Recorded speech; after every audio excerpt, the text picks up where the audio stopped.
Okay, welcome everyone to the Her Story 15th anniversary show. I am JF Siri.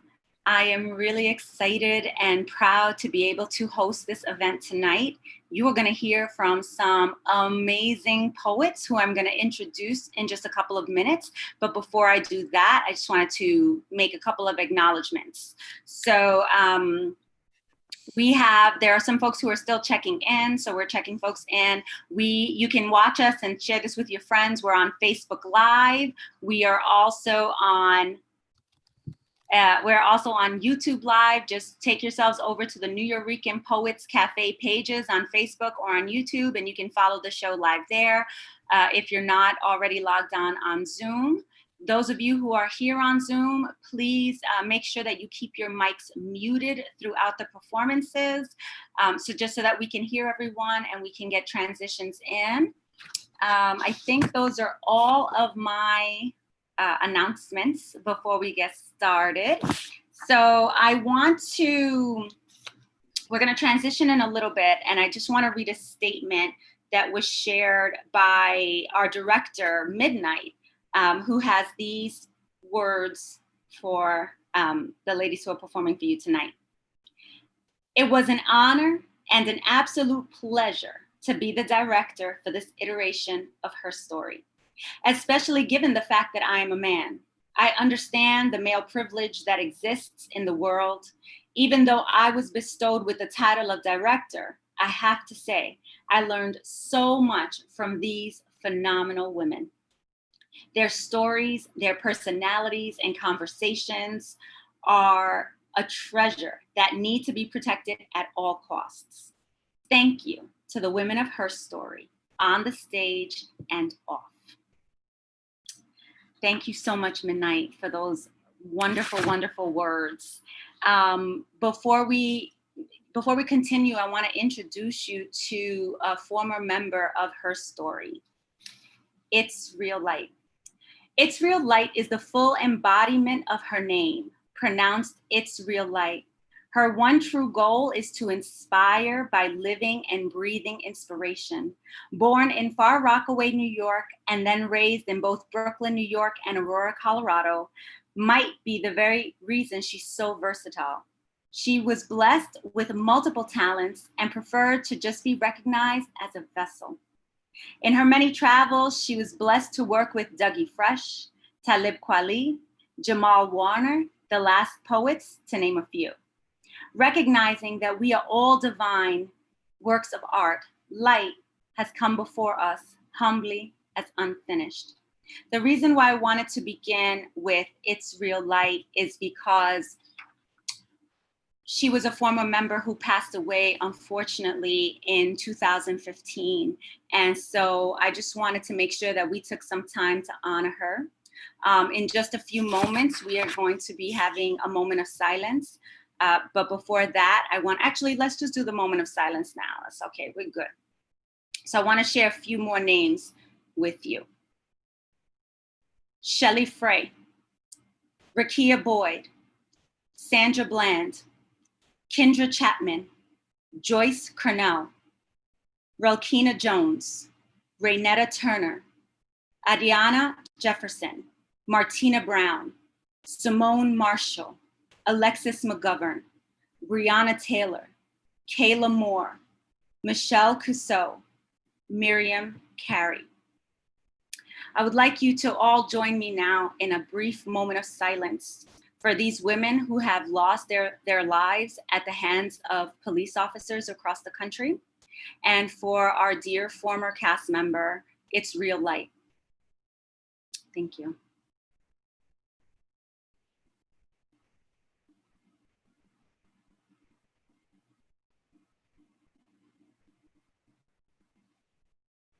Thank you so much, everyone, for taking that moment with us to hold these women in this space. This is going to be a very powerful journey of womanhood, of sisterhood, of life in and out of the Americas, and just all of the things that make us who we are. I would like to introduce you to today's Her Story features. Susan Baraka.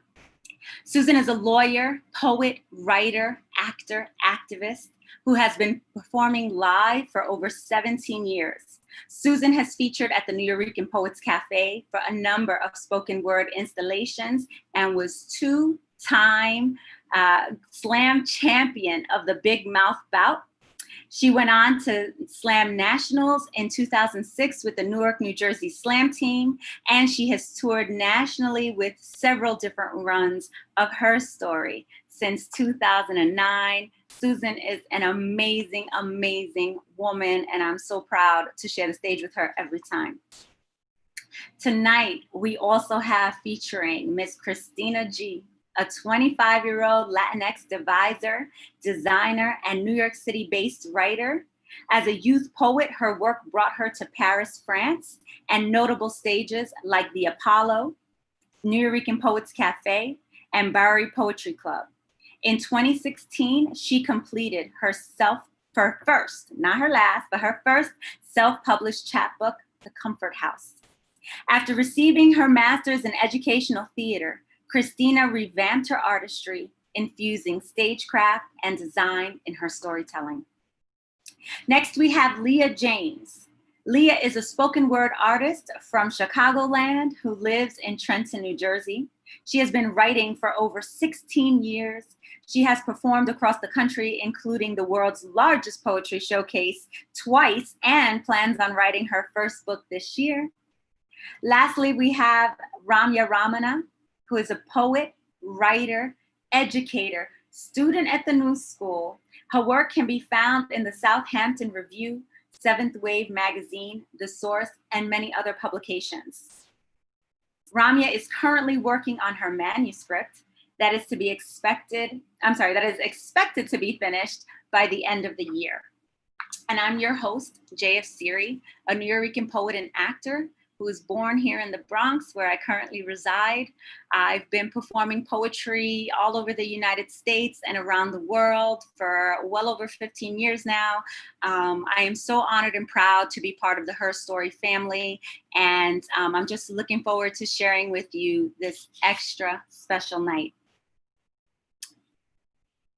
Okay, and now I'm gonna share a piece with you to open up the night, and the wonderful slideshow that you're seeing with all of our many amazing and wonderful poets. So I'm going to tell you a little bit more about them later in our show. We're going to pause that now so that you can enjoy the performances. If you happen to have joined us on Zoom, please switch your viewing mode to speaker view so that you can see the person who's going to be sharing her poetry next. Okay. I'm going to be sharing next.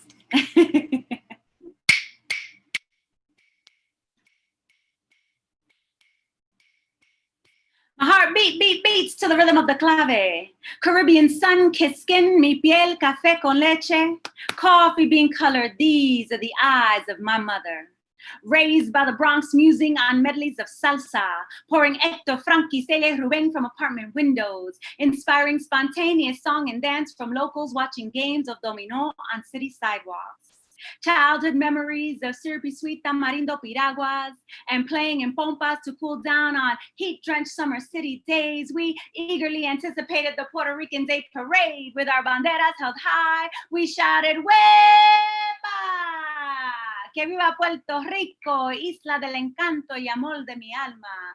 Never questioning whether our pride was innate or instilled. We were raised to love all of who we were, and mommy didn't tolerate ignorance. We were fed strict diets of pernil, arroz con gandules, y yuca. We ate barrio frituras from Goya cans, and we drank jugo de guayaba from Goya cans and ate barrio frituras. Christmas meant pasteles, arroz con dulce, and an extra present for leaving grass under your bed para los Reyes Magos. We took annual pilgrimages to Borinquen, island of my mother's birth, island of my soul's content, a chance to become one con nuestras raíces cultural. Bright-eyed and hopeful, we sang schoolgirl choruses of Alegre vengo de la montaña de mi cabaña, que alegre están Y a mis amigos les traigo flores de las mejores de mi rosal. Time spent con mami Panchita, mis tíos y tías. I miss my grandmother's eyes. Knowing Papito Kike from old tales y Mama Chonga, a testament to an ancestry rooted in slavery. We return to New York City, Nueva York, where school buildings are named after Tito Puente y Julia de Burgos, and we hung images of Don Pedro Albizu Campos in our homes. We were fluent in Spanglish, raised on a mixed bag of El Chavo del Ocho, Good Times, Mary Poppins, Sábado Gigante, and we watched Iris Chacon shake that cadera on television. Este orgullo was born in me. Rooted in my mother's journey, grounded in New York cement with divine inspiration, I pen my history. This is my story, a tale of two cultures, two languages, one identity, one Nuyorican, one me. Thank you so much, everyone who has joined us here tonight. This is going to be an amazing, amazing show.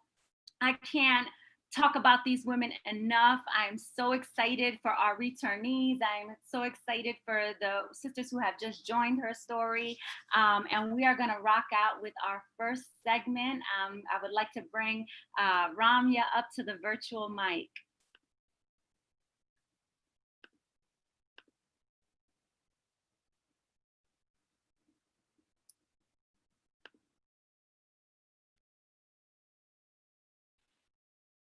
Hello?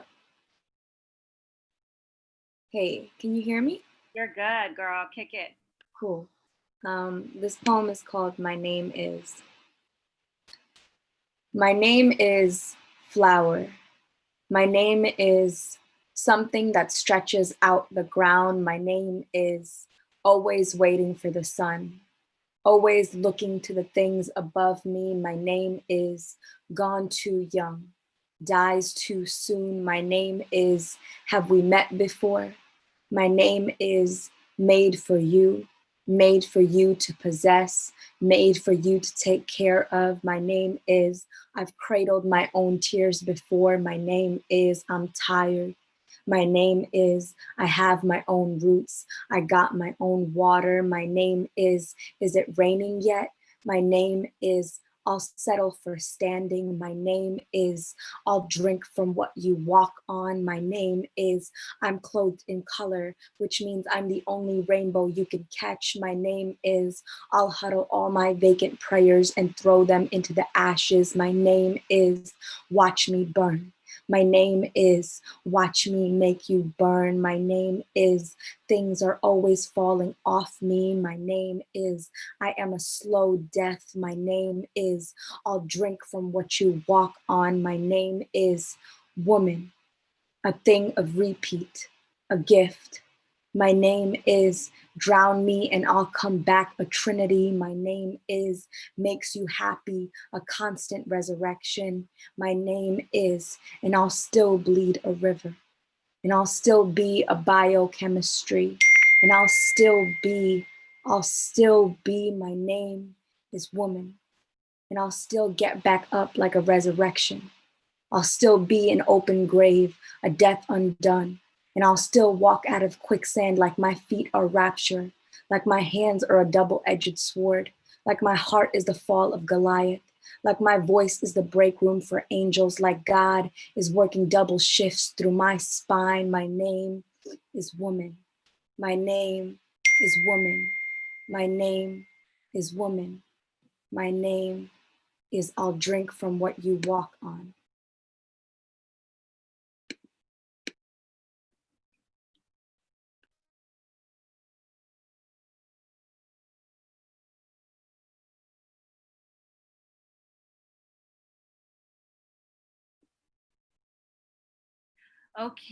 Okay, and now we're gonna pass it over to the lovely Susan.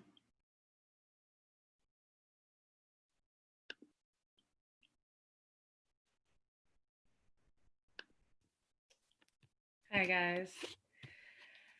Nanan hanguk saram. My Korean language teacher laughs at me. Oh no, you are miguk saram. I am Hanguk Saram too, but this is always a statement met with disbelief, as if Black faces all look alike and like nothing familial. Only familiar with drugs, only synonymous with crime. And though I can't get past the first 3 minutes of menace to society, perpetuating stigmas cause my people not to desire me. See, I'm the Black girl in class. Even though the other pupils are as Korean as my eyes, they do not see me, as if blackface is the ultimate disguise. Why are you here? What are you? And every time I hear it, I want to crawl into a hole and sit fetal style in my mother's womb. She is why I'm here. And yet I don't quite fit inside of her. Can't quite get comfortable in her silhouette. She protects her stories by putting up language barrier and tripwire. Understanding stumbles over her words, so she tells lies with her shoes. She's not that tall. She's taller. Sujana, she calls me. Oh ma, I call her. See, I store kimchi in my heart, pumps red pepper blood, spicy, my heart burns Korea, and fried chicken burns my mouth. I learned that from my Black grandmother who grew up down south, but on 5th Ave and 30th Street, yeah. Korean fried chicken and beer, $18, all you can eat. But this is more than a bulgogi and collard greens type thing.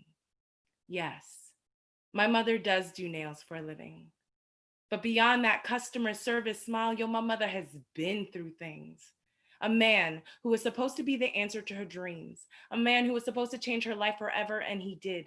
Her world was new with him, unexplored, though it had already been discovered, and she was an outsider. She had ventured for him to come home, and it was no home at all. His frustration tore into her like teeth into the flesh of Newark. That's where we lived, Newark, where they threw rocks at her children for being different, where love spilled out of her pores for the first time and landed black on her skin, blue on her heart. This was not come true. This was reality, devastation, like leaving your friends, your family, your country for a man who is nothing except your dreams remains on the dinner plate he just left on the table for you to collect. Yes, my mother does do nails for a living. But she also owns that nail salon, owns 2 houses, and raised 2 Black Korean girls on her own type means. So when they ask me, why are you here? What are you? I answer, 나는 한국 사람. Why? What are you? All right, y'all. We're gonna transition into Christina.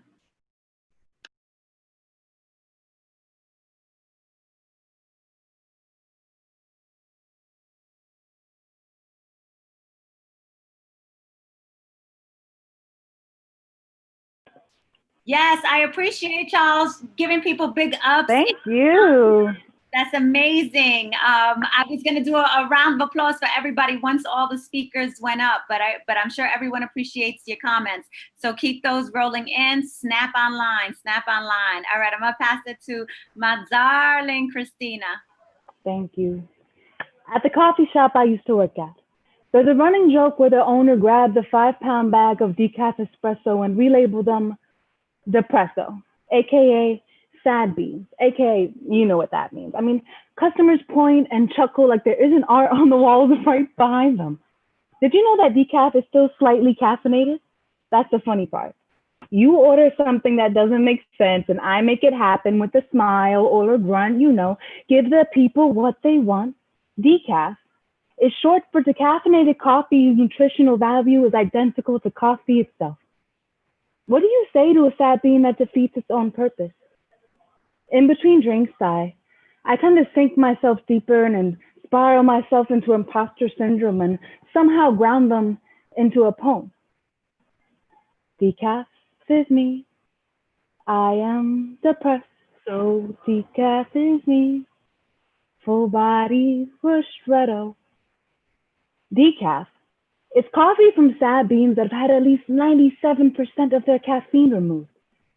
I've had the gastric sleeve and removed about 75% of my stomach. Sad beans are washed in water and solvent until the solvent has been extracted, and then it pretends like it never even existed. Some days, my decaf makes it so hard to take showers, feels like.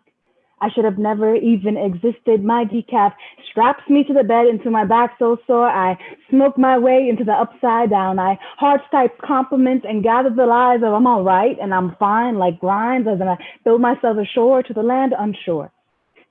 It's hard to bury yourself out of the ground when your drive is donated and donated the hands of a helpless crowd. Call me a tour guide to the lost and found. Decaf is me.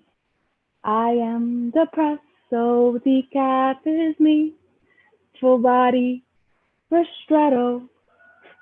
Yo, there's this running joke at the coffee shop that I used to work at. I mean, where the owner, she would grab the 5-pound bag of decaf espresso and we label them depresso, AKA sad beans. I laughed under my breath. Your favorite autopilot at its best. Yo, next time, can you lift the lid and check? Like, there's always art to be made. My decaf is a beautiful mess.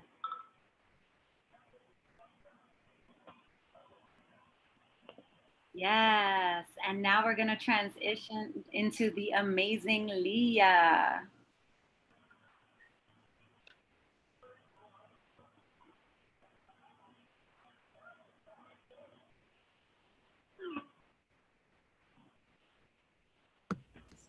Hey, can you hear me?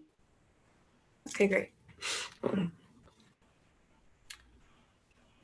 I have stared death in the face, but to be honest, some days still don't seem worth living. When you've experienced darkness like I have, you just don't forget it. You feel it deeply. I spend whole days trying to catch my breath like I'm still running from it. Then I realize that I ain't been going nowhere. Like I've been running underwater. I'm getting tired of training for a marathon that I never signed up for. And no, I'm not complaining, but explaining myself has become so damn draining and I'm angry. Poems like this, I can't release, it seems, because then God forbid people will see my humanity. And then they will know that all that glitters isn't gold. They all want the stages, but they just don't know the price that I've paid, the burdens I've gained, how much I still bleed, still cry, still want to die. My heart still jumps at every loud noise because deep down inside, I'm still that little girl who thinks it's her fault when things fall apart. Like when my daddy beat my mommy because I was too sick for her to take back the library books.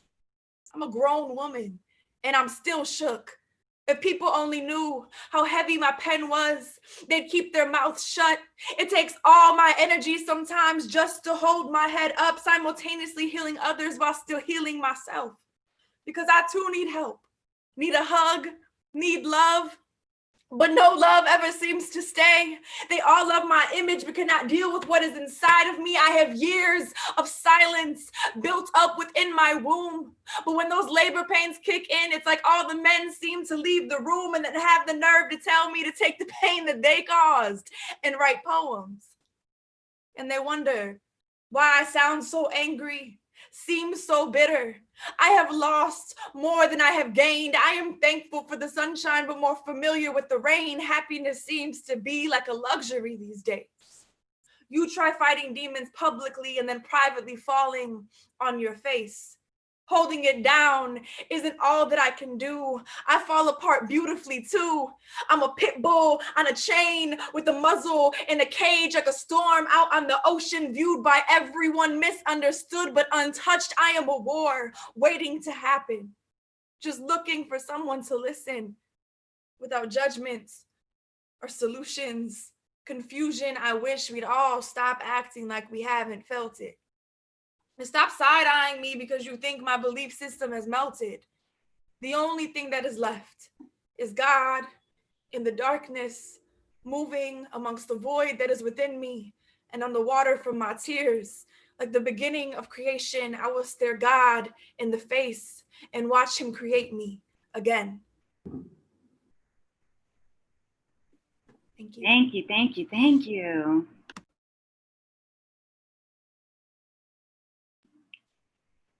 Ramya.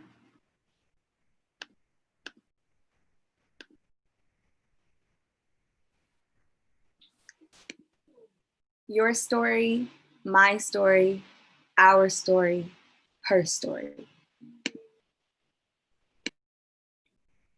Thank you so much. All right, I'm gonna ask everybody to unmute your mic. As a matter of fact, I'm gonna unmute you all, and then I'm gonna mute you.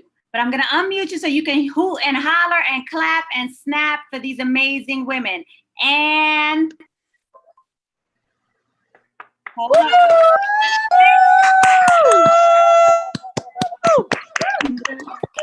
Yes, y'all. Yes.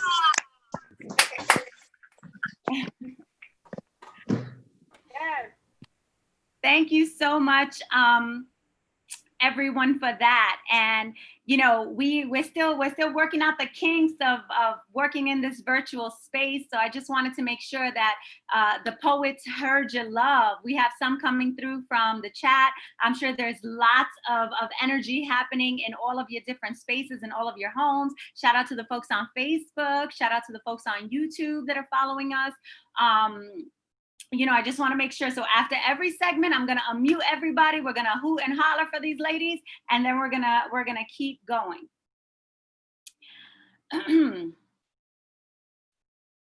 Miriam Carey, Alberta Spruill, Tanisha Anderson, Megan Hockaday, Alexia Christian, Kayam Livingston, Sadie Roberts, Joseph, Melissa Williams, Yvette Smith, Sheila Abdus-Salam, Maya Hall, Taisha Miller, Eleanor Bumpers, Corinne Gaines.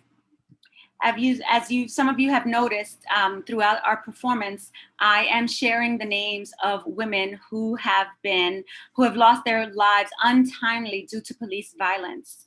And I know that we are all sitting with the pain of that loss, which is why we say her name.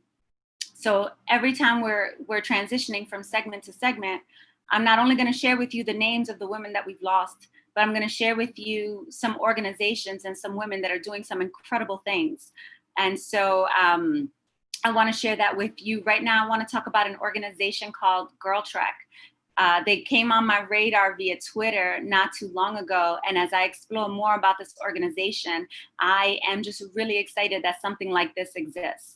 Girl Trek was organized to create a space for Black women and girls to be able to not only get healthy, but learn history, bond, and establish a kind of sisterhood through health. It's a really, really beautiful movement. Their website, if you can see it at the bottom of the screen, is www.girltrek.org. Please check them out when you have some free time. They have this really amazing Black History Bootcamp campaign going on right now, where every day they feature an audio script of a Black woman history maker, someone that we should know about. They did it all throughout part of the month of June and now into July. This is a great listening soundtrack if you want to take that walk and do something for your fitness. I know it's getting a little hot outside these days, but when we're living this quarantine life, we need to be able to get out and get some fresh air. So the next time you get outside, consider joining Girl Trek, consider logging in and getting down with the Black History Bootcamp, and possibly learning about a new person to admire that you haven't learned about before. We're going to continue on with our program and move into the Poet's Choice segment. And I'm going to bring back to your virtual mic, Rami Ramona.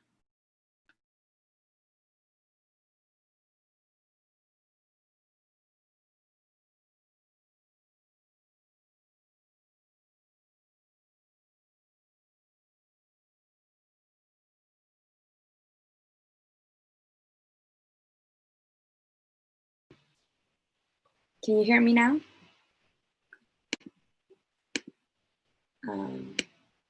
This poem is called Trauma and Enough.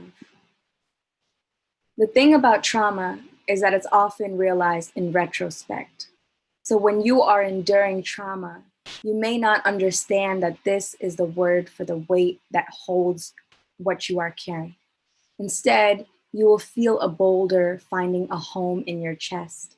You will find yourself tasked with the duty of carrying this boulder everywhere, apologizing to other people for letting it take up so much space, apologizing to the boulder for not being strong enough to carry it, you will find yourself unworthy.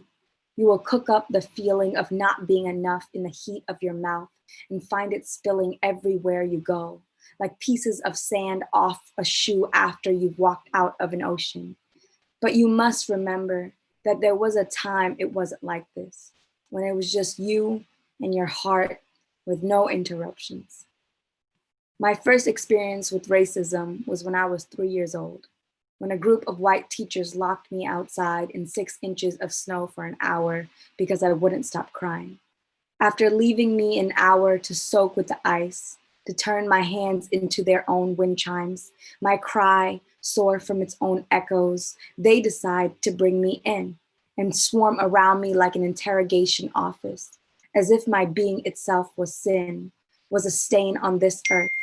They offer me a cup of boiling water, say, if you don't stop crying, we will place your finger inside of here until it burns. And isn't that something? How trauma always wants to burn your sense of what you feel about what you know. So my lips, knowing only crumbs of English, a new language accented so different than my own, like a crescent moon backflipping itself into a new galaxy. These lips stayed silent in a room full of people that had skin unlike my skin. Their lips moved unlike my lips moved. Later that day, when I told my mom, who was young and new to this country, the only thing she knew was to quietly simmer her lips, to thread them shut and nod, the way the light nods to darkness at the end of the day, or the way the mouth nods to its closing when in fear. So now there's a 5-year-old me, or a 7-year-old me, or a 13-year-old me, or a 20-year-old me that's carrying this boulder inside of me that a teacher planted so many years ago. I'm walking through the world wondering why every room feels like a no, feels like you don't belong here or you're not enough. How that sweet whistle haunts my every step. How I bend my back like the spine of an overgrown rose. How I make my tongue a sacrifice for others. How I put the ash like sackcloth on my head to mourn my own trauma. Trauma is a ghost that lives inside of you long after all the others leave. It is the root of the mildew stuck to all your organs. This rot reaching all that you touch if you let it sit inside of you long enough. The only way I learned to deal with this pain is to go back to that 3-year-old me and tell her, listen, girl, this world will break you if you let it. But inside of you lives a fire no rain could put out. Inside of you is a foundation the mountains lay on. So when they lock you outside, make a snow angel out of the dirt on the ground. When you don't understand a word of what they say, make up your own dance or song or find an entirely new language that is no one else's but yours to bask in. And when they swarm around you like a bouquet of locusts, make your eyes a shotgun, your chin the strongest rifle they've ever known, and know that this too is your becoming. That no, you did not deserve any of this pain, but you survived it, and you can survive anything. You don't need to carry any boulders. You are the mountain. So move those pebbles to the side and know that you are always, always, always enough. Yes. Now we're going to transition to Susan.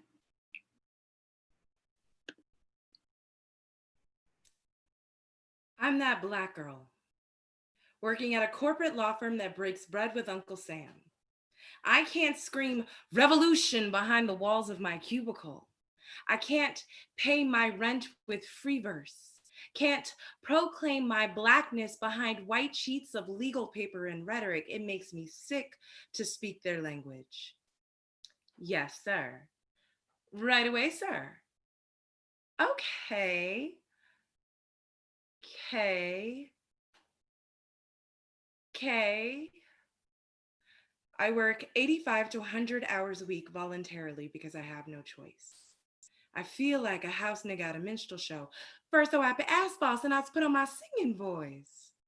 I understand that this is part of paying my dues. When I started to tap, they gave me a pole and some stripper shoes. That's when I realized I'm here to be seen, not heard.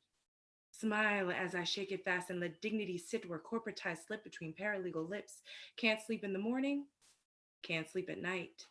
Searching for blood red ropes and a man who guards a place hotter than hell. I call him Satan because he say tan isn't light enough, but I'm a house nigga with Asian eyes, so I sell a little of my soul to get inside, and when I do, I'm a poet. Searching for poetry at the bottom of a bottle of Patron. Screaming rhythm-filled fantasies, music so loud I feel misogyny breathing against my skin. I beautiful see, so I beautiful do. I want to feel beautiful within, so I drink a lot of this, smoke a little of that, till I'm so high. I'm hanging myself from a vomit-inducing noose, regurgitating my lover's rejection, and I'm not sad, I'm just drunk is now my favorite excuse. I don't drink to drown my sorrows. I don't drink to numb the pain. I drink so there's a reason that my tears are suicidally insane and they dance in the rain on purpose.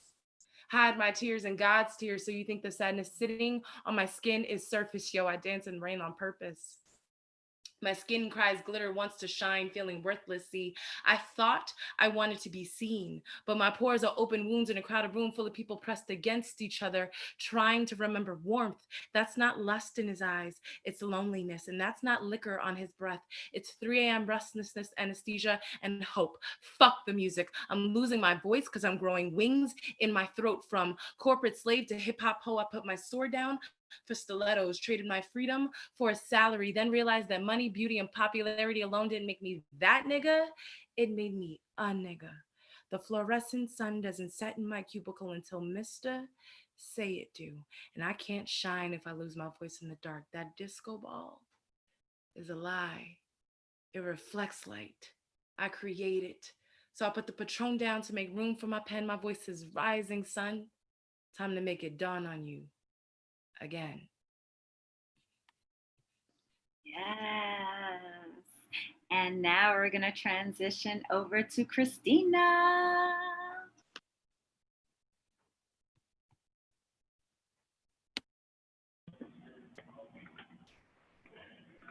Recently, I learned that not everyone has an internal monologue, and I am over it. Some people can hear the thoughts they think as they converse in their mind, and others can think nonverbal thoughts but can only hear them out loud. I, on the other hand, I've always had the problem of speaking up, always had the problem of putting myself down, doubting I'm worth the same energy that I give out. Only gets worse when you're alone or just hanging around. The voice in my head does this thing where it pretends to agree with what you think. It makes you believe like you're in the driver's seat, like you got the ability to big sister push me out the room. Like who gives a fuck what Christina wants anyway? Because Christina is mine. This mind got me tripping sometimes.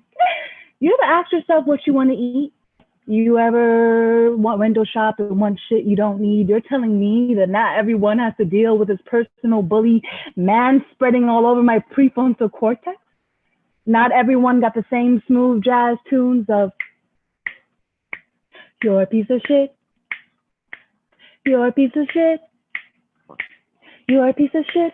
Christina, Christina, Christina on repeat. This is where the start of my day and my brain meet. I constantly battle with who I should let do the talking. Christina, the 25-year-old in total disbelief, or Christina, the mental bully in charge of me. This mind can't afford to think for free. Where do all your thoughts go? Like, if you aren't thinking what I'm thinking, what you're thinking, then what are you even doing up there? Like, are you daydreaming of being on a beach? Jersey meets sheets? Are you out in the streets, deep in good sleep, sweet tooth for treats, so you cheat, make love like it's a joke? Everyone is on but me. Like, there is nothing confusing and nothing funny about Christina, nothing warm and fuzzy about the writer who blocks herself from being the main idea and fear the idea might follow suit like the mind after 8. My body gets the intense urge to shrink. To fold back into the foot chair I take pride being, my mind recants every bad word, every bad touch, unwanted hug. I can spiral in the supermarket and leave for 2 hours with nothing. I can get dressed just to redress, have a breakdown, no fussing. I mean, you're a piece of shit. You're a piece of shit. You're a piece of shit. Christina, Christina, Christina. Do you know if brains can be turned off? Like, how can you lower the sound of a screaming thought? I get so overwhelmed. It's a new kind of sport. Wait, did y'all just hear that? Was I talking out loud or were those thoughts yours? Thank you. Yes. And now we're gonna turn it over to Lea.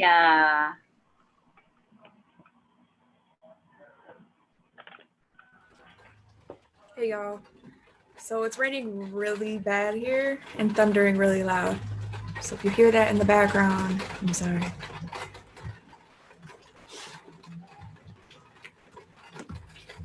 You know, they always ask me, why don't poets ever write about happy things? Why are you always so sad, angry, and dark? And I want to say, you must not know what it's like to have a darkness so deep within you that the only way to survive is to write about it. Try having a monster in your chest that will only remain calm when you are on a stage, or a darkness that will swallow you whole if you don't write about its favorite color. I have red fingernails from trying to dig it out of me. If you want poetry about sunshine and rainbows, then you fucking write it. I'm too busy trying to escape the gray cloud around me to see the blue sky sometimes. Too busy picking up the broken pieces that lovers left behind when my baggage got too heavy for us both. Stop asking me why I write about sadness. Ask me why I am sad. Listen to my story and not just my poem. Hear me and don't just look at me. I have more than just ass and titties, but if they could write poetry, that shit would be sad too. They'd probably write a soliloquy about how men love them for a moment, but then forget them when they don't fill their mouth anymore, or how men choke when I become too big for them, too much, how my chest holds emotions just as much as it does pleasure, how my body is meant for more than just fucking, but loving, and when I love them, they leave. If you want happy poems, write them your damn self, because shit ain't happy over here. Survival isn't pretty. It is filled with broken hearts, broken promises, and broken dreams. It has caused my hands to become callous from trying to rebuild from the rubble. So now I cut everyone I try to hold. So stop asking me why I don't write happy poems. I'll write happy poems when happiness stays longer than one night, 1 week, or 3 months.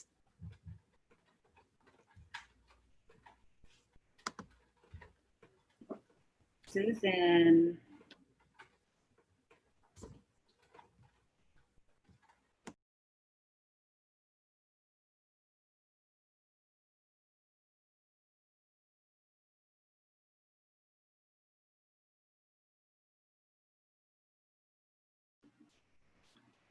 And next we have Susan up real quick. No. My story, your story, our story, her story. Thank you. All right, y'all. I'm going to unmute all so we can give these ladies some love. Woo! Woo! You girls rock. Go, y'all. Thank you. And now I'm going to mute you back. We love you, but we need to take care of a few things. If you're not with us on Zoom, we still love you. If you're joining us from Facebook and YouTube, we may not see your comments and your questions right away. We have someone moderating that who's going to be sharing with us a little later. But we are feeling the love from Facebook. We are feeling the love from YouTube. And we are feeling the love here on Zoom. Thank you all who have been writing in the chats.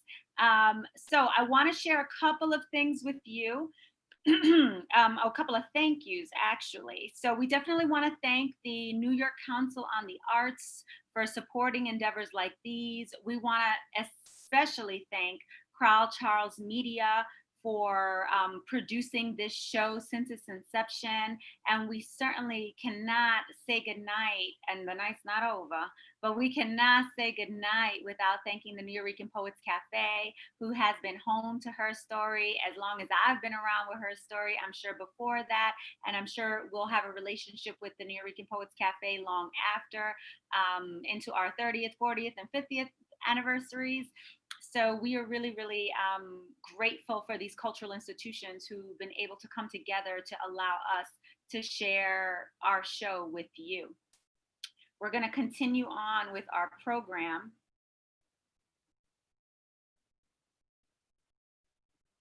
LaTanya Haggerty, Katherine Johnston, Yvonne McNeil, Shaniqua Proctor, India Cummings, Renee Davis, Sharice Francis, Aja Dixon, Tarika Wilson, Michelle Shirley, India Kager, Deborah Danner, Betty Jones, Darnisha Harris, India Beatty.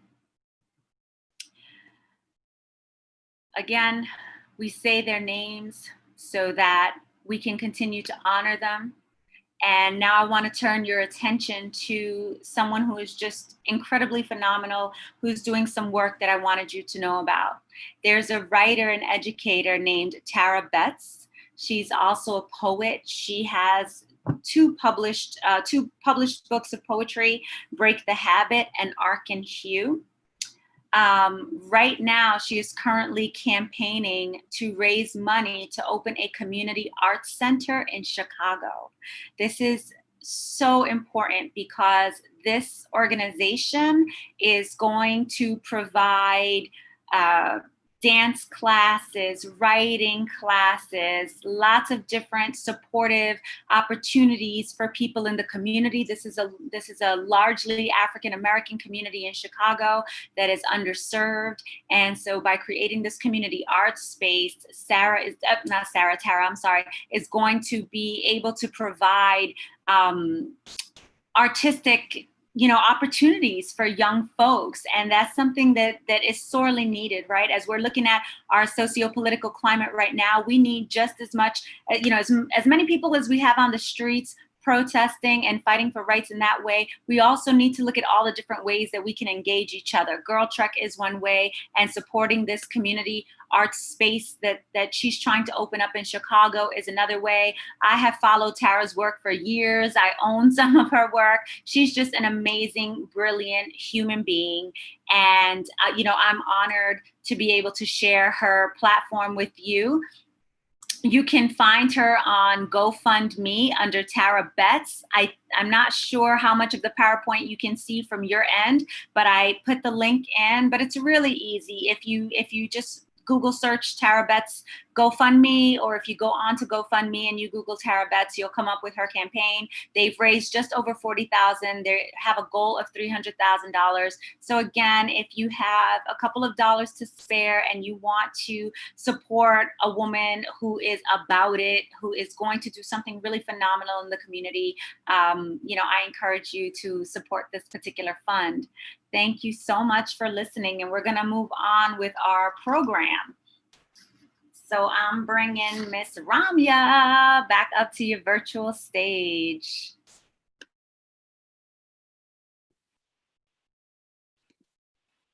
A testimony in progress. The week before college, my mother tried to take herself. She was all dusty relic, crumb of martyr, symposium of darkness. My father found her at the house, her body a tombstone of rumbling earthquakes. Is this what a failed exorcism looks like? He called 911 and took her to the hospital. By the time I get there, my father is gone. He has left to marry a woman from Thailand that he has just met a month ago. He was supposed to leave earlier that day and was complaining that he might miss his flight because of this. Her corpse only speaks in tremble.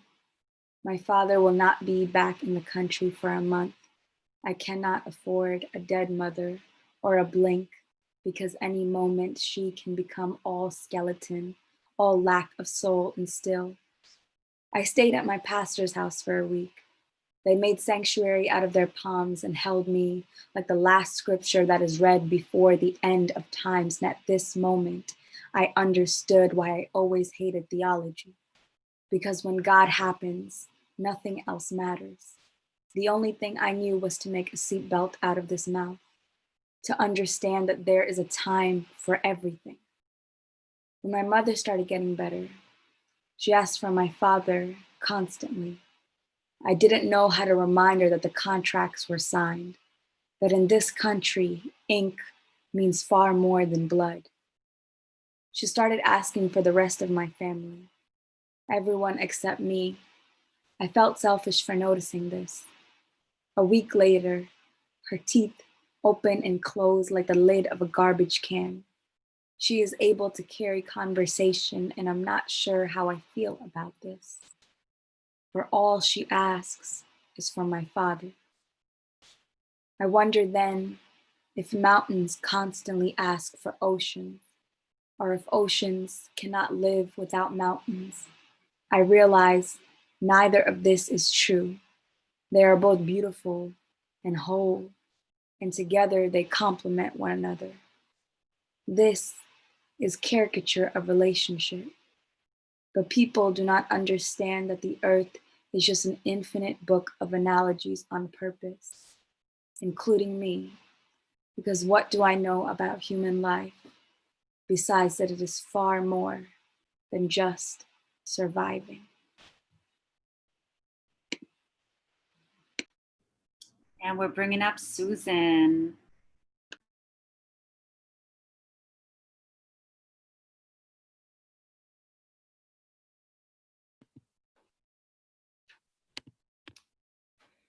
Hitler should have finished the job.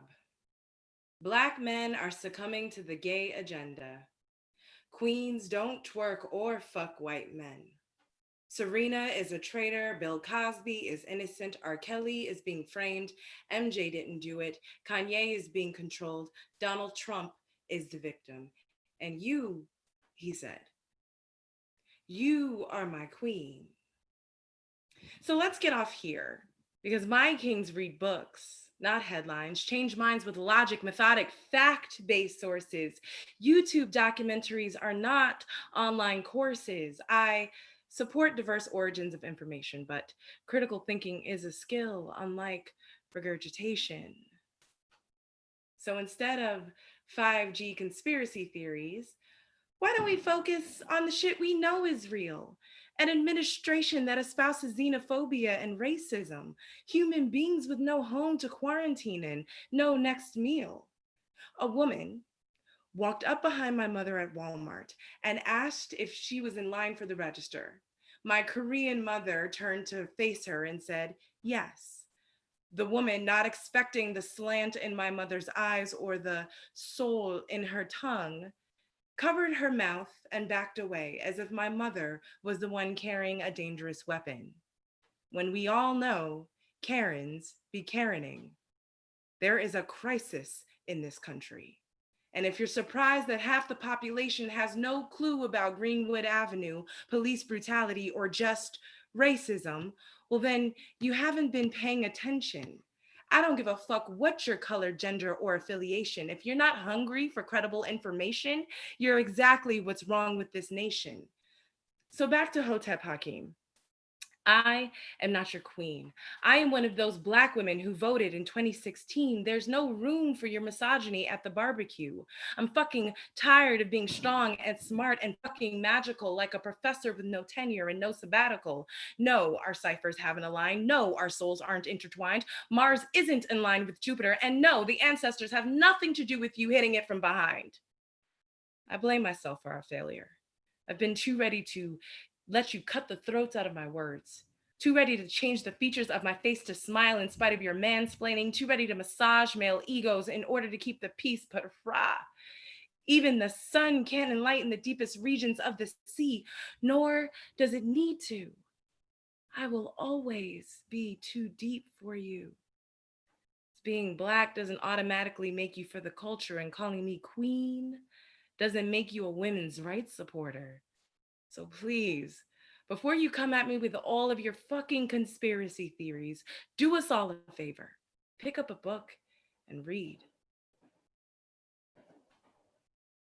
And we're going to transition over to Christina.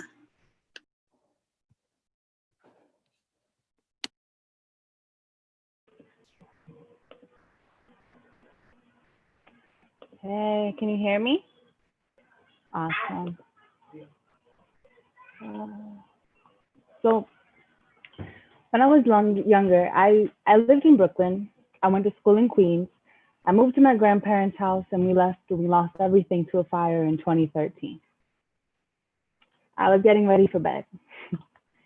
I missed departing with the flames by 10 minutes and just to move back to Brooklyn with the devil. Thanks to my parents, I've learned nothing about boundaries and too much about crossing borderlines. Let me break it down for you.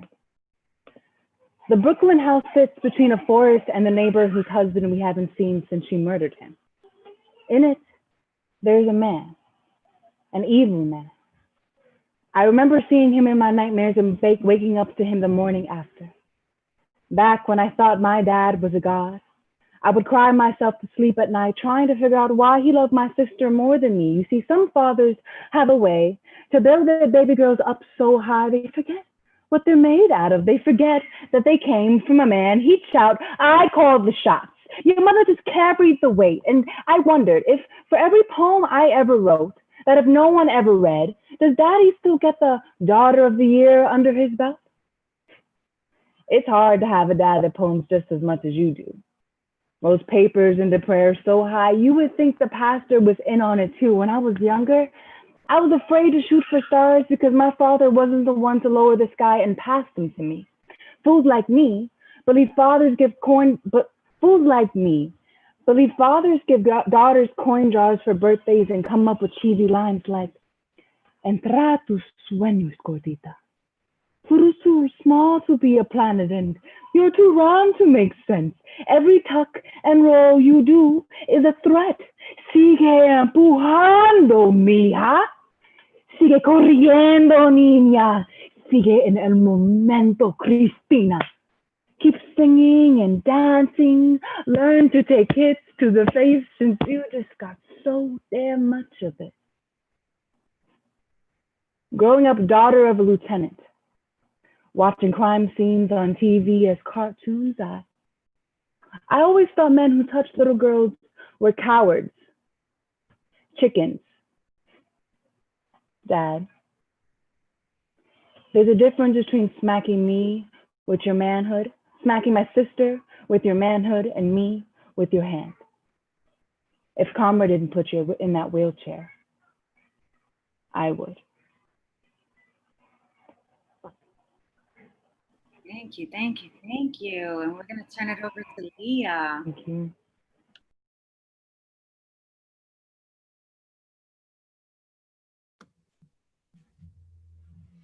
Hey, can you hear me? Cool. Dear Black man, I am not staring at you because I think you're going to rob me. I promise I will not hold my purse tighter when you are around nor lock my car doors just because you walk by. I cannot stop staring at you because your beauty is breathtaking. It reminds me of safety, of protector, of strength. Your melanin holds manuscripts of those who created dynasties birthed by queens who first populated this planet. Your melanin is magic. This is no Mandingo memoir, nor some type of sick fetish. You are no objects, nor oversexed male. You are lover, friend. You are no thug. Let this serve as a reminder that your life matters more than just to people who look like you. I speak for the people who look like me, who may actually just be afraid to say it, that without you, there is no America, no so-called land of the free, where your equality is said to be subpar to even me. There is no revolution, no passion, no arts or music. There is no renaissance, no birth, no breath, no life, no me, no spoken word. You are the creator of good things. God's image is etched into your very being. Black man, you are no boy. The pavement was never meant to be your grave. Blood-splattered shirts were never meant to be your attire. Your skin was never meant to be a target. Your smile was never supposed to fade. Your wings were never meant to be caged behind bars in a country that you helped build, symbolized by an eagle. Despite the hypocrisy, you forgive. Black man, it is okay to cry. I will cry with you. We will cry with you. Solidarity was never meant for the cold-hearted anyway. Let's leave the hate for the media and the lies that they spray. They spit on your character as though it were dirt at an attempt at making the blind see. They are no savior. They are serpents, poisoning society, lacing eyes shut to oppression, manipulating minds to make them think the selling of young Black men to the prison system is just a figment of our imagination. Black men, you are no convict, no criminal. You are bold. You are brave. You are brave enough to face another day in a country that teaches that your face should be feared. Black men, I thank you for living, for being. Forgive the stares of strangers. They may be out of fear, as in reverence, as in respect, as in awe of such a precious life. Black man, you matter. Black life matters. Thank you. And now we have Christina.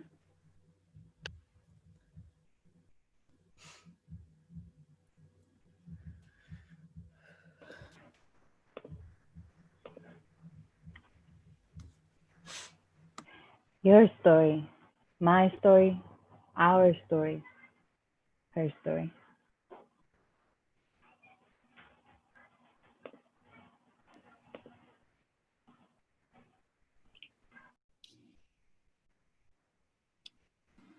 Deborah Danner, Betty Jones, Darnisha Harris, India Beatty, Aura Rosser, Alicia Thomas, Sonia Taylor, Laylene Polanco, Charlena Lyles, Ashanti Carmen, Marielle Franco, Joyce Kwawe, Tamara O'Neill, Nia Wilson, Anna Brown, Hurley Smith, Regis Korchinski Packets. Just want to take a moment for all of us to take a collective breath together as we meditate on those names and we meditate on the incredible poetry that you've heard here tonight. So if you join me sitting up nice and tall, take a deep breath in and let it out.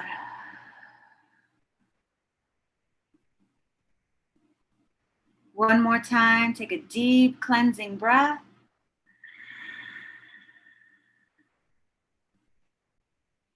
And exhale.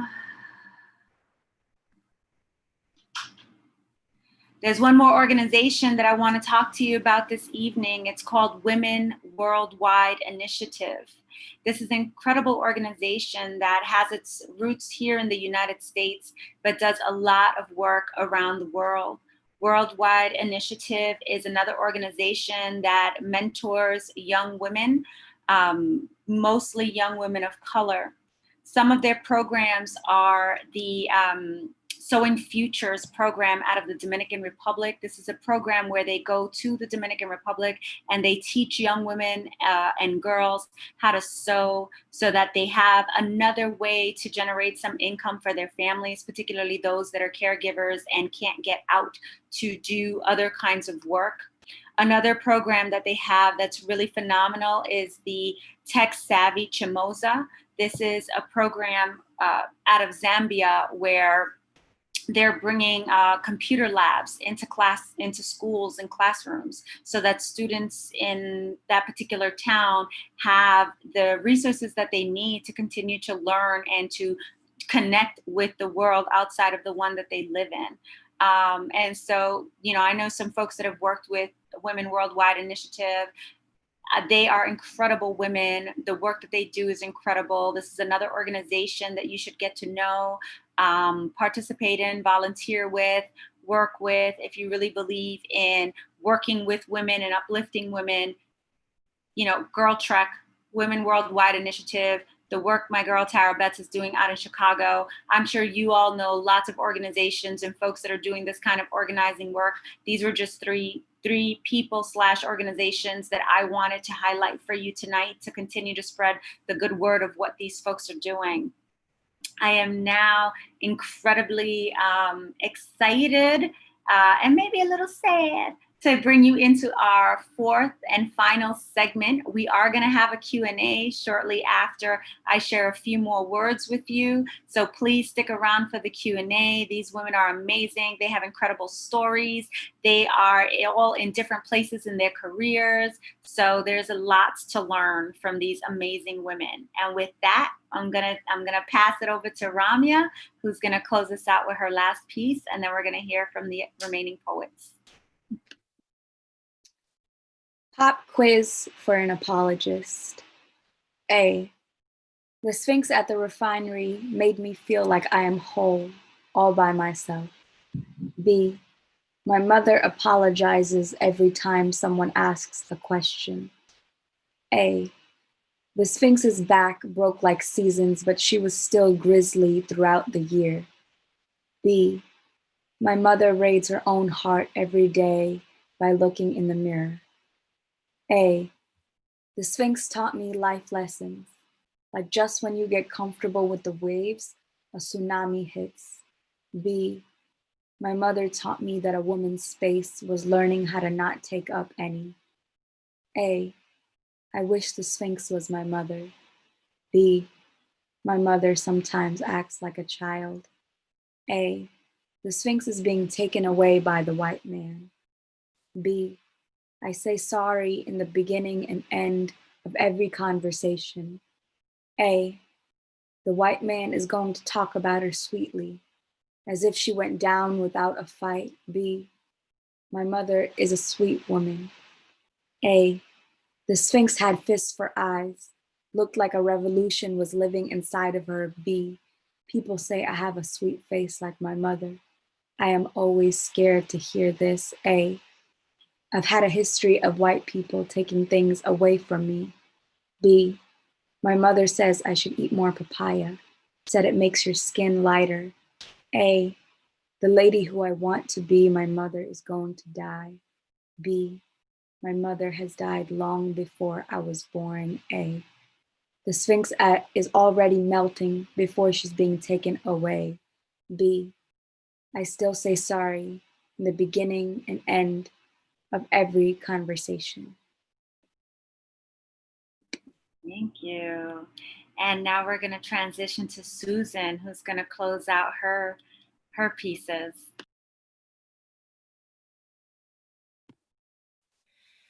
This cat was so cocky. 5 feet and 11 inches of cockiness. And it was so ridiculous, yo. He was a dick, a living, breathing, walking penis. And I was mistaken for a condom. Ultra thin and extra lubricated for his pleasure. Protection personified to alleviate erections with erupting ejaculations. This fool is asking for emasculation and another form of castration. And I know he did not just come in my mouth. I don't mind going down south, just returning the favor, but baby, this shit ain't chocolate flavored and this taste ain't one I'll savor. It was the biggest form of disrespect. You are a poet after all, and I'm a poet from the heart, I told him. I want the consonant blendings to tantalize the nerve endings in the erogenous area on the outer edge of your ear. My punctuation would light earwax candles, making vulnerable words visible so they have little to fear as they travel through your ears.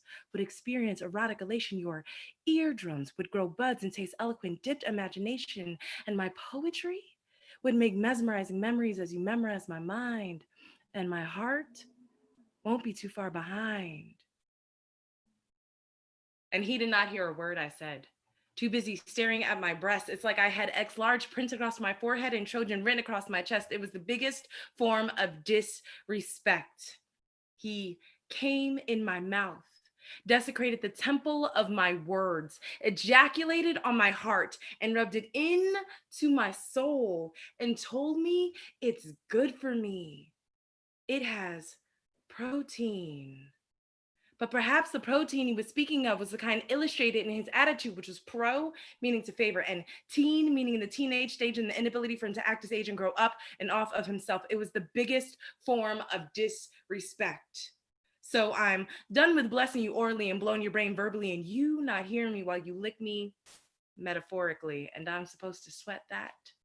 Thought you had me sprung off the flick of your tongue. Thought I was high because you made sweet adjectives drip down my thigh. Thought I was addicted to your dick. Shunned because I let you sip from similes as they gush from within me. I can get that kind of oral satisfaction from any open mic or slam in the tri-state area. And you was making plans like I was fitting to marry you. No, I was just worried about the head. Nah, not the one you put between my thighs, the one weighing down your neck and hidden beneath your eyes. But F all that now because you walked out of my words, focused on the physical me and ignored my poetry. So maybe next time when you're searching for someone to lick to share your oral pleasure with, search for someone who'll swallow. Because motherfucker, I spit.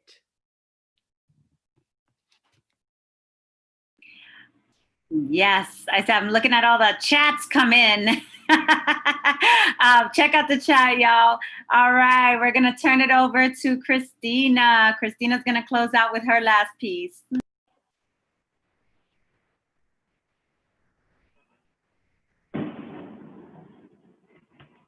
This is a poem. This last poem is an ode to my old body, one that most of you knew and loved way more than I did.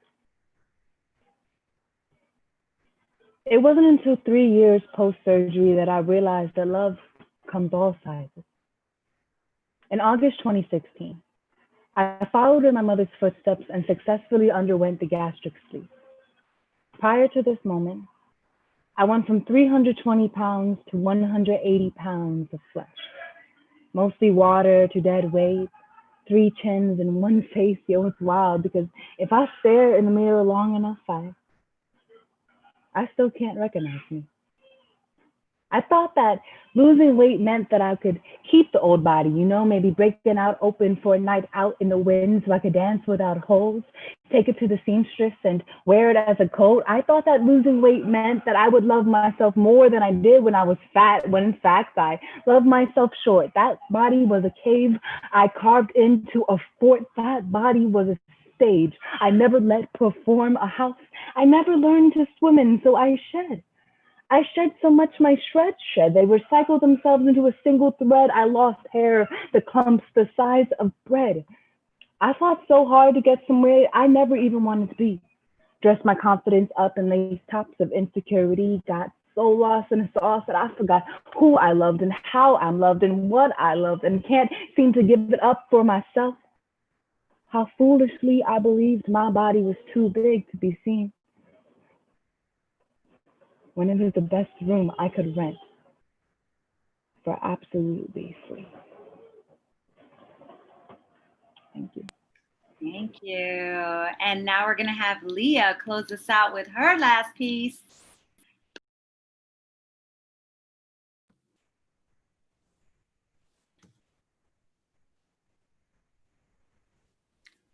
I want to be loved. I don't want to be loved like broken glass or home-cooked food thrown on walls during holidays that have gone down in my history as moments that have ruined my childhood. I want to be loved. I don't want to be loved like hands on flesh wrapped around neck, missed calls and unanswered texts. I want to be loved. I don't want to be loved like ride or die, where he rides and I die every single time. My body is not a carnival solely to be used for one's pleasure. I want to be loved. I don't want to be loved like almost good enough, but loved in the moments when my mouth is not open, when I shut down because the weight of trying to save the world has crushed me. Love me when I am dust. Will you still find beauty in my humanity? Or will you judge me when I cuss after stubbing my toe while trying to find my way through the dark? Will you love my darkness? It is often said, the people who bring the most joy to the world battle the biggest demons. Will you dress my wounds after the fight? Will you dance with me in our kitchen after you just made me dinner and our favorite song comes on the radio? He loved her. A silently shattered woman held together by her 5 children, and I watched them dance all around the kitchen. I don't think I have ever seen my mother so happy. I want to be loved like that all we have is tomato soup in the cabinet kind of love, but you'll still stay. Will you stay? When all I have left to give are pieces of me left from the apocalypse that I thought was love. I want to be loved like we are architects designing each other's future together or simply adding on to each other's blueprints. I want to be loved. Let's love like that. Thank you. Close this out.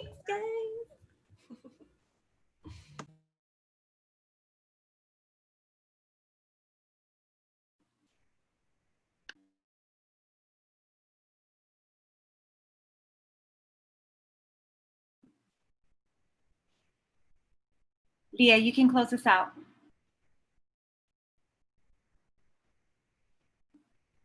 Okay, no worries. Leah's muted. We're good. We're going to move on. So that was her story, and her story, and her story, and your story, and my story, and our story. And this is her story. We are so grateful that you all have joined us tonight. We are not finished, but I just wanted to express my sincere gratitude and just say a couple of things. You know, her story is a really special piece for the reasons you see here today. On that slideshow that was going through earlier on in the segment, you saw images from the earliest iterations of her story. You saw members of the original cast, and then you saw the transitions, right? Every face you saw in those images was a different woman who has participated in her story at some point in time. Some of us repeated years, some of us in, some of us out, some of us here now. And that's one of the things that makes her story so special, right? That we have this ever evolving collective of women writers who are doing so many brilliant and wonderful things. It's so wonderful to look back at those pictures and see women like Helena D. Lewis, who just got her PhD, who has award-winning one-woman shows, who is doing so many incredible things with her career, both creatively and professionally.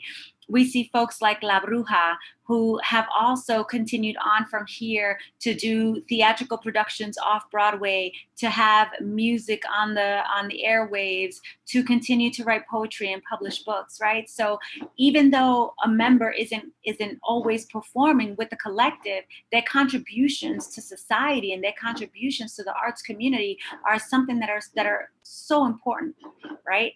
And so it's an honor to be part of this collective and to be able to share this time. And I'm looking at, you know, I'm not going to age myself, but I'm looking at the younger women that are part of the collective, and I'm thinking to myself, what a beautiful place to be my age and my time, looking back at what these, you know, looking, you know, to my side, really at what these young women are doing with their writing and in their lives. And it's, you know, it's just an honor.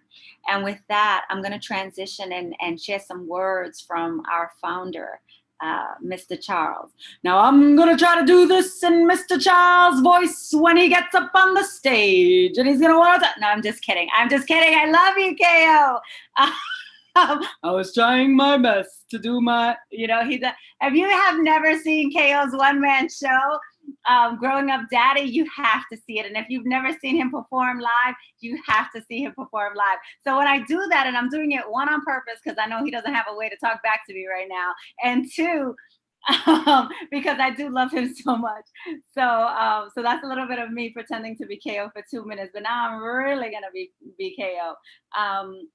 In the year 2005, her story was formed. It was workshopped at the Nuyorican Poets Cafe with the mission of being a poetic, theatrical group empowering women at every college and university that we can get to.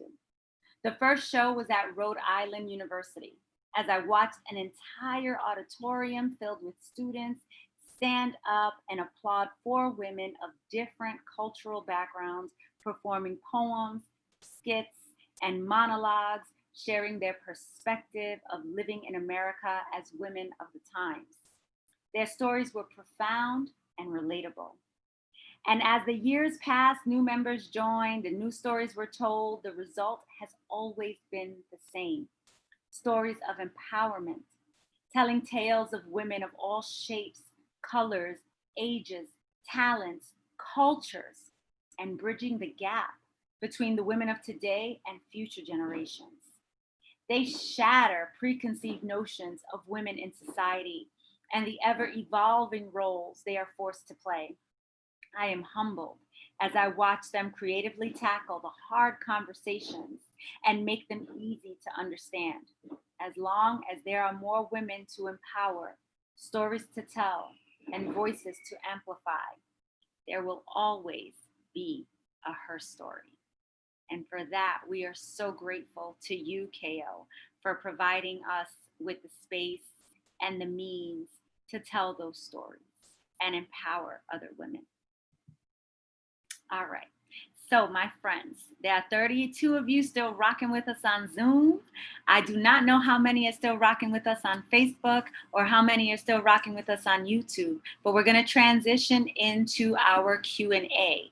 So if you are joining us on Zoom, you can type in your questions into the chat. If you are joining us on Facebook, you can type your questions into the chat there, and those questions will be shared with me. We are going to try to get to all of the questions, but just in case we don't get to all of the questions, Jason, can you pull up that last slide for me?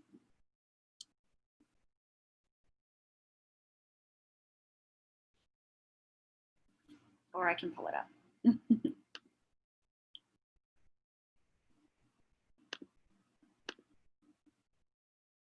Hold on, let me see if it's easier for me to do it. Okay. Okay, so I just want to share this with you really quickly. I'm going to go into my present mode.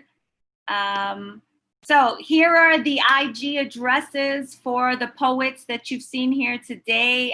Susan Baraka, you can find her on Instagram at Susan_adventures. There's also a YouTube video link here. You can't click the link, but if you jot it down real fast, you'll be able to watch. Christina G's, you can find her on Instagram at Chris Crafts the Stage. Talk about a tongue twister. Say that 3 times fast. Chris Crafts the Stage on Instagram. We also have Lea James on Instagram at Lea James. Notice the double H there, okay? You can also find her at her website, MsLeaJames.com. We also have Instagram for Rami Ramona, at, very easy, Rami Ramona. And I provided my Instagram as well at SEARY1. And so I'm gonna leave this up just for a couple of minutes while we get going with the Q&A. Just give me, here we go. Just wanted to get to the chat. Okay, so I'm gonna be multitasking here. What I'm gonna ask everybody to do is I'm gonna ask you to set your, we're gonna try to do something here because I want you to see everyone, or at least all of the poets. So I'm gonna exit out of my slideshow. I'm going to go to gallery view, but what I want to do is, hold on one second, guys. I just really want you to see the people who are speaking. All right, we'll do it a different way. Okay, moving on. So I have a question here. I really do not want to mispronounce this. So it looks like it's spelled Kroilo Semixam. The question, and I apologize if I mispronounce that.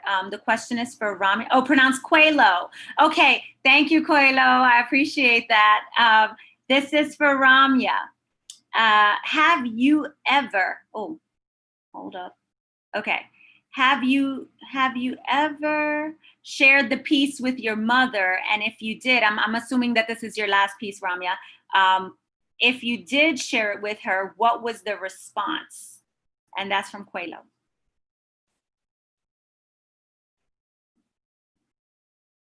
Oh, let me unmute you. Sorry. Okay.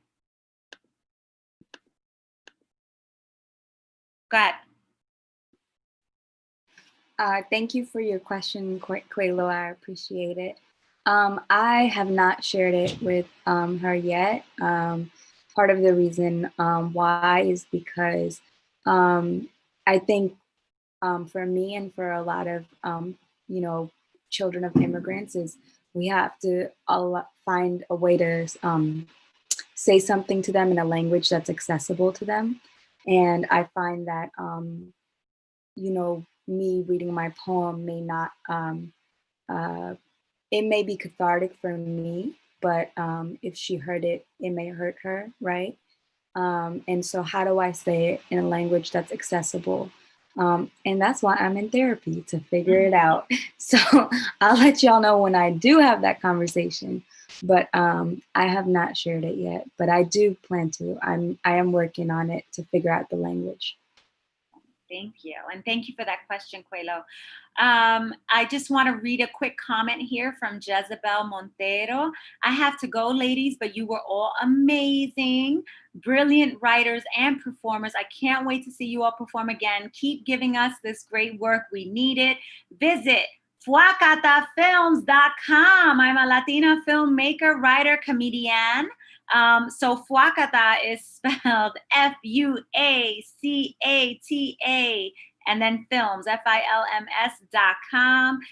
If you're with us on Zoom, you can see that in the chat. So best of luck to you, Jezebel, and all of your projects. Thank you so much for joining us tonight. Now we have Charles McBee has a question for everyone. Has lockdown during this pandemic stifled your writing / creativity or enhanced / inspired it? Who would like to, I guess, who just indicate to me with like a hand? Okay, I got you, Susan. Okay, there we go. Okay. Charles probably already knows the answer to this question because that's my friend. I think that for me, the answer is yes, both, right? Like on the one hand, like there were definitely days where I couldn't get out of bed and it was really hard to function just because of everything that's going on. But at the same time, like I started out this quarantine, like super productive, writing. And then at some point, and auditioning a lot. And at some point I got commissioned to write a poem about voting, and I struggled for a really long time with how I was going to write this poem. And then I actually ended up doing it, and I couldn't read it tonight because it's commissioned for a different show.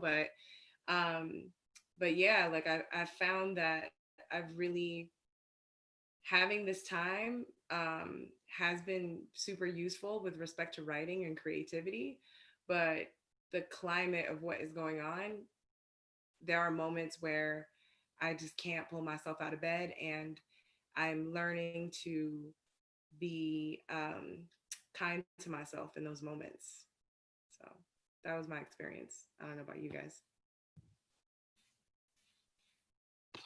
Anybody else? If you raise your hand, I'll unmute you.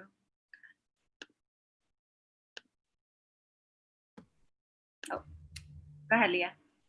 I can relate to a lot of what Susan said. In the beginning, I was like, yeah, quarantine, the first break, in my life, because I've been working 17 jobs like my entire life. So I was like, yay, rest. And then I got extremely depressed and didn't realize like how much I needed people. This was probably one of the worst bouts of depression I've ever had.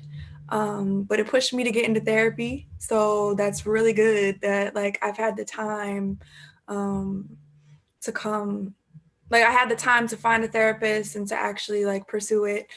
So now I do feel a lot more creative. I feel like I'm becoming myself.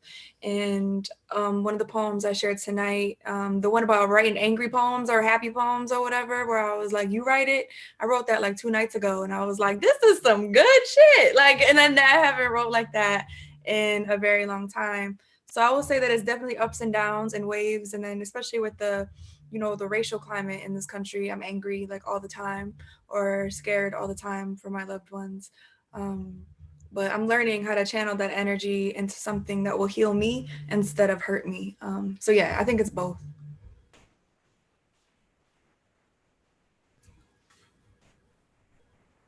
I have to remember to unmute myself. Okay, we're gonna keep moving. And I just want to share a couple of things that came through on the chat. Ramya and everybody's getting a lot of love from Amina. This is the first time Amina went to a poetry show in 10 years, okay? And now she's gonna sleep like a baby because she heard so many wonderful things from you all today. Joan Williams, thank you all for being so raw, honest, open, and vulnerable. Yes, Joan, that is what we are here to do. Jay, so Lea, this is Jason's mom. I took his computer, LOL. I just wanted to tell you that your 2 poems were very inspiring, deep, and powerful, and they brought tears to my eyes.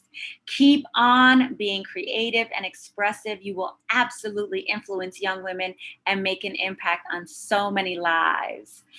We all want Jay's mom to be our mom. That's really sweet. Thank you so much. Okay, and Quelo to Susan. Your piece as an intern in becoming a lawyer, did the experience crush your dream of becoming a lawyer? Or was it more about learning the laws that surround the system we live in? Hold on, I'm gonna unmute you. I'm like, she's a lawyer right now. I'm a lawyer right now. Yeah, no, I'm a lawyer. So it did not crush my dream in becoming a lawyer. To be honest, I have always been resolute in my wanting to teach, be a lawyer, and act, and so my life has always sort of revolved around those 3 pillars. And the experiences I had as a legal assistant didn't shake that. I did work for an investment bank for 5 years, and I lost my job in 2018 because of a racist boss. And I'm still, I think, dealing with how I want to talk about that experience. My boss was essentially a Karen, and lied, and and was very, it was little microaggressions every single day, until the point where I spoke up, and my speaking up resulted in me losing my job. So um, it is what it is. I It pushed me in the direction I needed to go to continue following other pursuits. And I'm super happy. And no dreams are crushed here. But the idea of learning the law to change the world that we live in, I think that's always been my goal in practicing law and learning about the law. But I don't think I don't think it's the only way. And I do that same work in teaching, and I do that same work in the arts. So yeah, no dreams crushed over here, Quelo. Thank you for the question. Awesome. We have one more comment from Jay. Jay Hurt, SB, you crushed it. Thanks for inviting me to experience this. Super dopeness. From Kay, I really enjoyed everyone here. Lea, my emotions were up and out. You did that. Susan, you're so damn talented. I'm so proud of you and so happy I got to see you do your thing. Keep going. I will always support. Quelo, Lea, your poem on love. How long ago did you write it? And how does it reflect on your approach about relationships?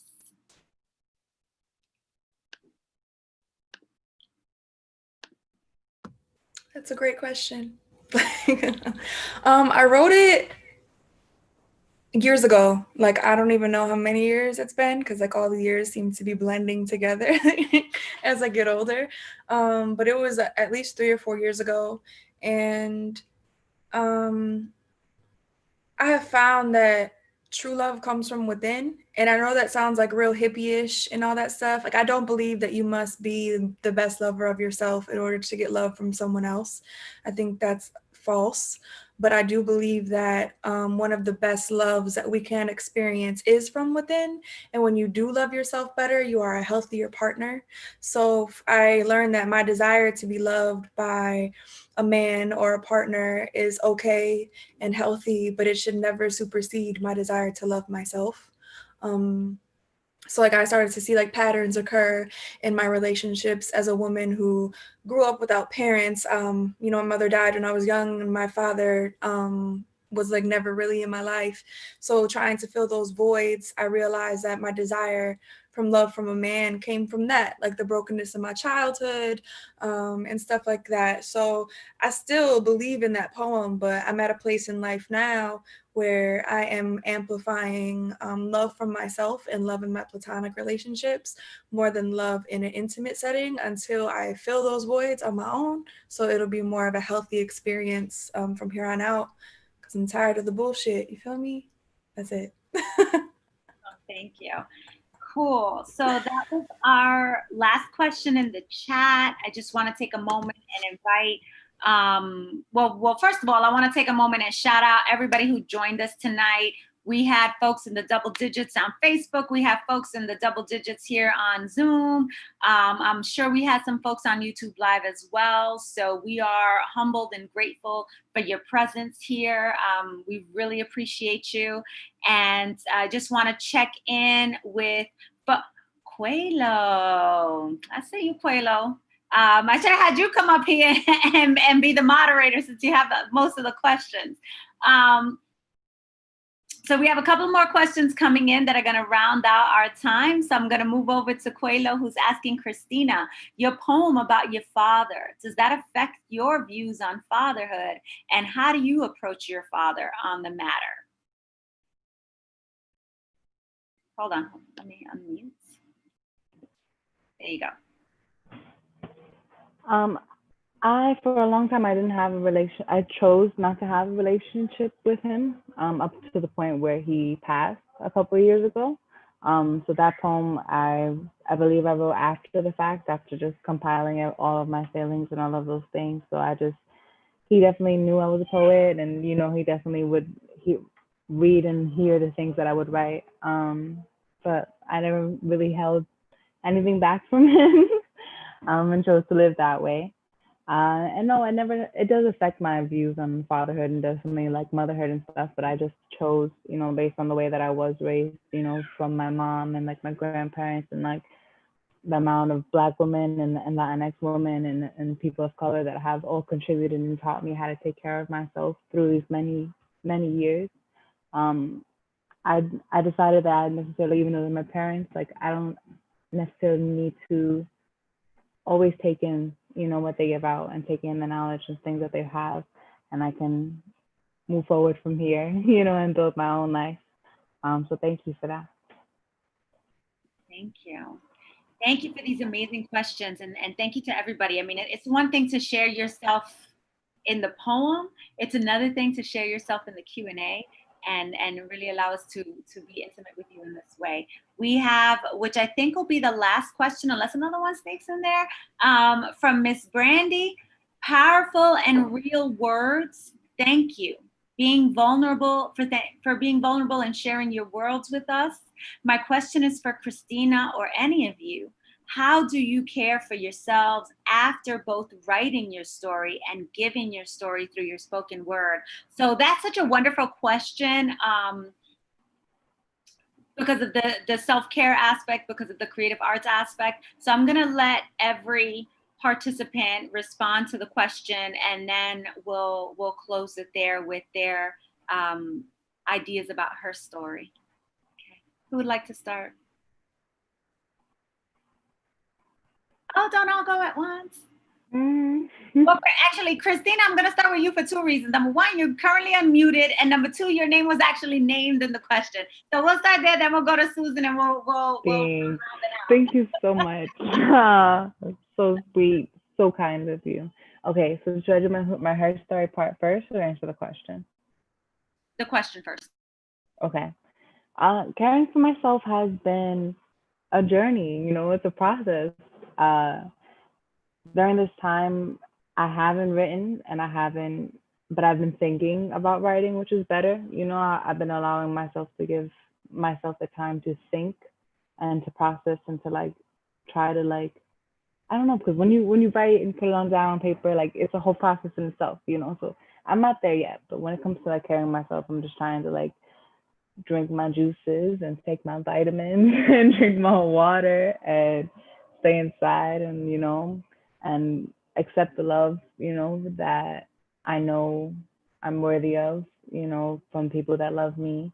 My birthday just passed, you know, and just continue to, again, like grant myself the freedom, you know, to just be here and be in the moment, and just, you know, regardless of not having a job or not having anything to do at in this current time, you know, and being clueless of what the future is gonna hold, just being okay, and being content, and knowing that I'm good, and knowing that God got me, like I'm good.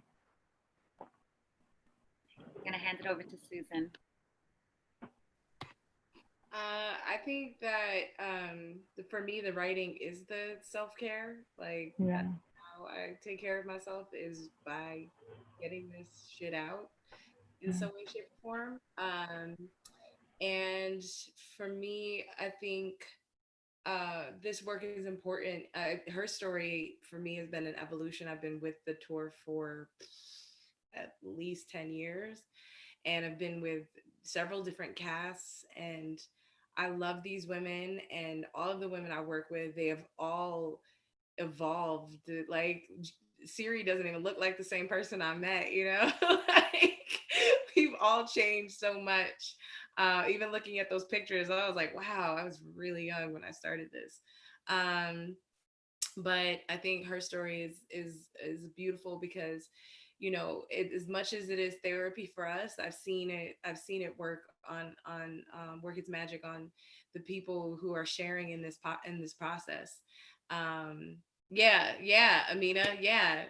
It is, sharing is part of the healing process. So this work is my therapy, like it is for so many who come to it.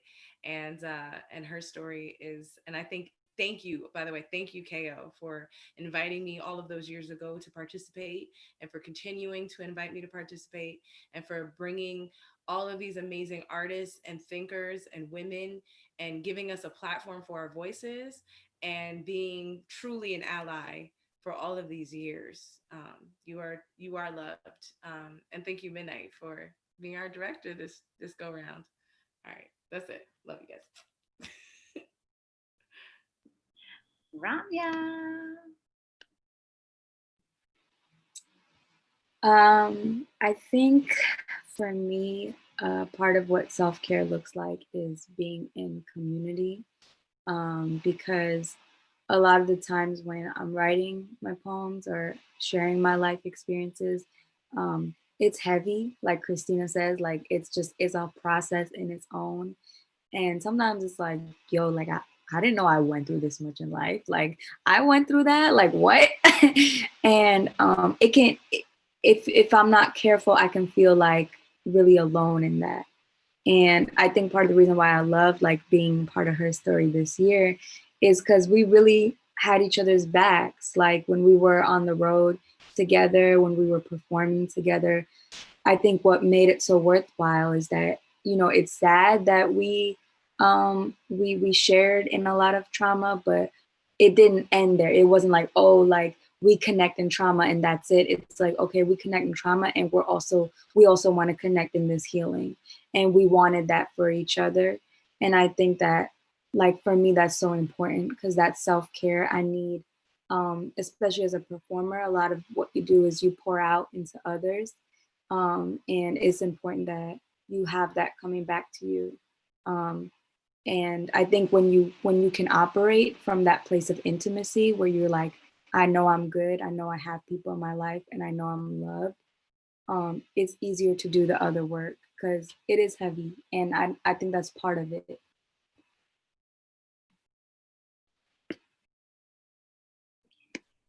Lea.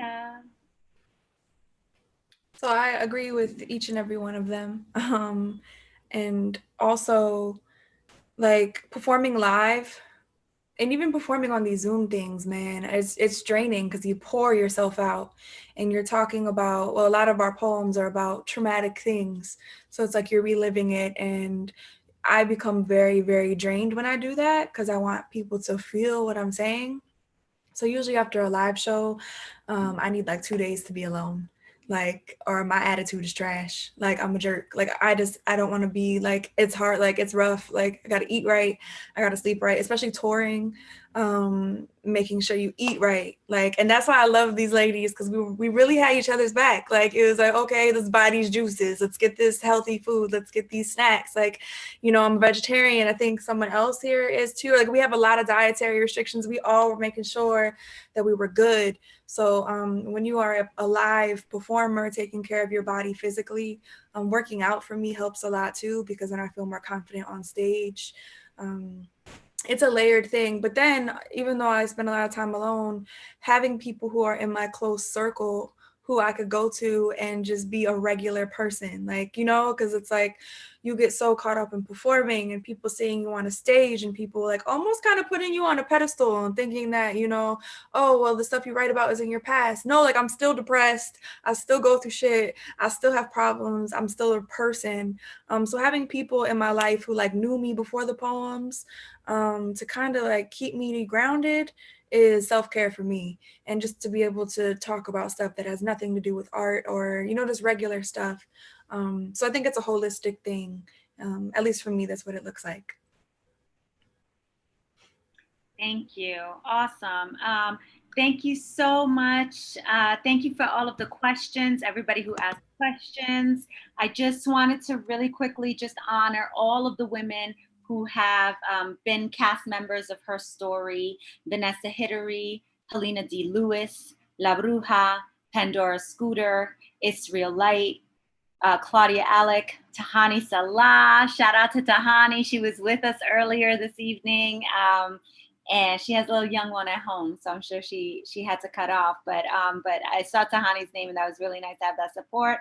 Ashley August, Peyo Tui, Angela Cariotis, Sharon P., and Elizabeth Velasquez. These are the women, many of them who have walked before us, many of them who have walked with us. And for most of the people here, those who are walking after us, this collective is a really, really special thing. Super, super honored. Thank you all so much for joining us on this rainy Friday nights. Thank you for being patient with some of the technology. We appreciate you so much. I'm gonna unmute everybody for one last hoot and holler. And please find these women on social media, get in touch with them, engage with them, follow their work, support them. It's the only way to do it. All right, y'all, unmuted. Ow! I don't hear. Oh, all participants are unmuted. Thank you. Thank Good job, you. y'all. You did great. Thank you, everybody. In your life. Yeah. Hey, Be well, be well. Flag on 1,000. Thank you so much. Thank you. Jason, are you gonna close this out? Yeah, we're gonna shut it down. Have a good night, everyone. All right. Ciao, ciao.